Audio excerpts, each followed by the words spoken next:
Firma nunc me spondeo, fidelis tibi maneo, bella priorum cara patria, nunc et semper flore. Assalamualaikum warahmatullahi wabarakatuh. Kembali lagi bersama saya Nur Hadi dalam video pembelajaran sejarah. Kali ini kita akan membahas Kerajaan Banten. Kerajaan Banten tidak lepas perannya dari Fatahillah. Siapa Fatahillah? Fatahillah adalah panglima perang yang diutus oleh Sultan Trenggono untuk menaklukkan daerah Jawa bagian barat. Kenapa? Karena pada waktu itu di Jawa bagian barat berdirilah sebuah kerajaan yang bernama Pajajaran yang bekerja sama dengan Portugis yang menguasai pelabuhan Sunda Kelapa di daerah Jakarta saat ini, ada di Pelabuhan Merak dan sekitar Selat Sunda. Fatahillah akhirnya berhasil menaklukkan kejayaan Portugis di daerah Sunda Kelapa, sehingga memberi nama Sunda Kelapa dengan Jayakarta atau sekarang disebut dengan Jakarta, yang artinya adalah kemenangan. Wilayah Kerajaan Banten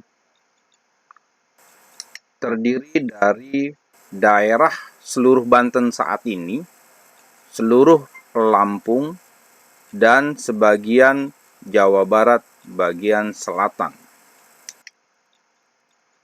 Raja pertama dari Kerajaan Banten adalah Sultan Hasanuddin. Sultan Hasanuddin melepas bayang-bayang kekuasaan dari Kerajaan Demak, di mana pada waktu itu Kerajaan Demak mengalami kemunduran kekuasaan disebabkan karena perang saudara. Oleh karena itu, kegagalan pengawasan terhadap raja atau kerajaan bawahan oleh Kerajaan Demak dimanfaatkan oleh Sultan Hasanuddin untuk melepaskan diri dari Kerajaan Demak. Oleh karenanya, berdirilah Kerajaan Banten sendiri di bawah Sultan Hasanuddin. Sultan Hasanuddin sendiri berkuasa selama 18 tahun. Setelah Sultan Hasanuddin, kejayaan Banten dilanjutkan oleh putranya yang bernama Maulana Yusuf yang berkuasa dari tahun 1570 hingga 1580. Pada saat kekuasaan dipimpin Maulana Yusuf berhasil menaklukkan kerajaan Pajajaran yang berada di Pakuan atau yang disebut sekarang daerah Bogor. Setelah itu,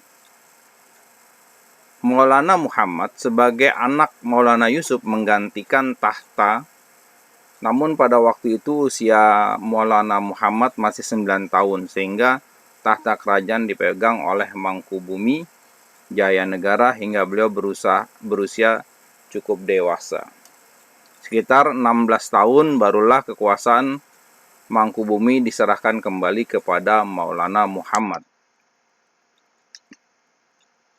Selanjutnya, Maulana Muhammad menyerahkan kekuasaannya kepada Pangeran Ratu atau yang dikenal dengan Abdul Mufakir, merupakan raja keempat dan pengganti Sultan Maulana Muhammad.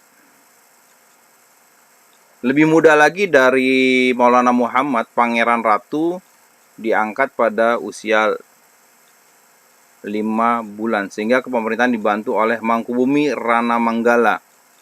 Pada pemerintahan Pangeran Ratu inilah bangsa Belanda yang dipimpin oleh Cornelis de Houtman pertama kali mendaratkan di Banten pada tanggal 22 Juni 1596.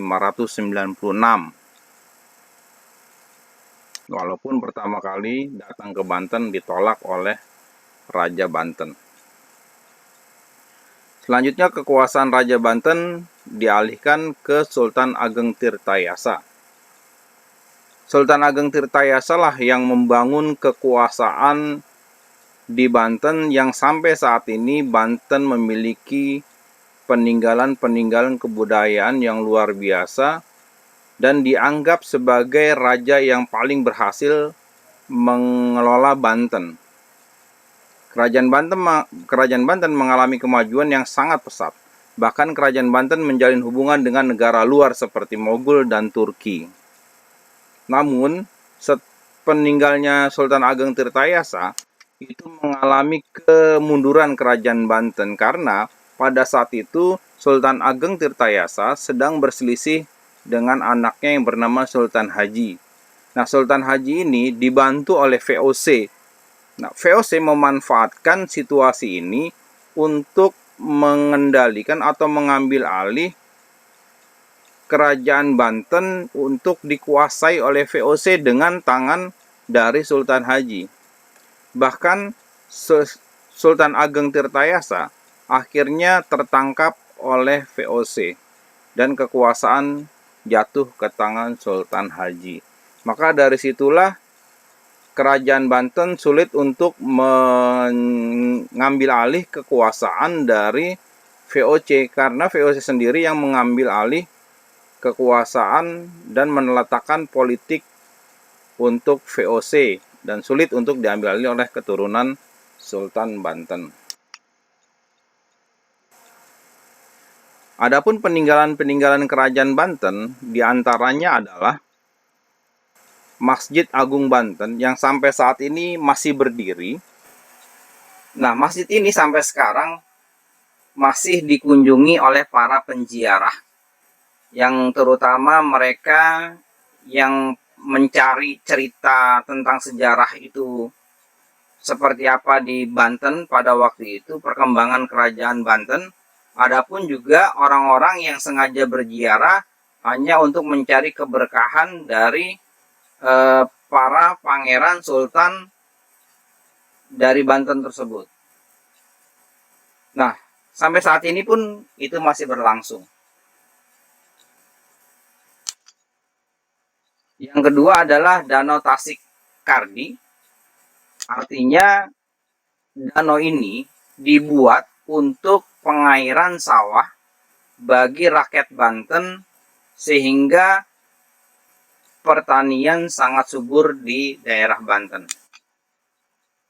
Adapun yang masih nampak luar biasa di Banten itu adalah peninggalan istana yang disebut dengan Istana Surosoan.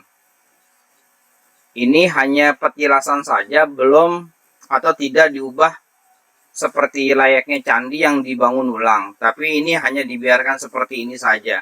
Ada yang bilang Istana Surosoan ini berupa benteng, yaitu benteng untuk pengendalian atau pencegahan serangan musuh secara mendadak. Banyak sekali peninggalan-peninggalan Kerajaan Banten yang bisa kita bahas, namun cukup 3 contoh dari Kerajaan Banten ini yang kita bahas. Silakan eksplor sendiri tentang peninggalan-peninggalan Kerajaan Banten. Terima kasih. Assalamualaikum warahmatullahi wabarakatuh.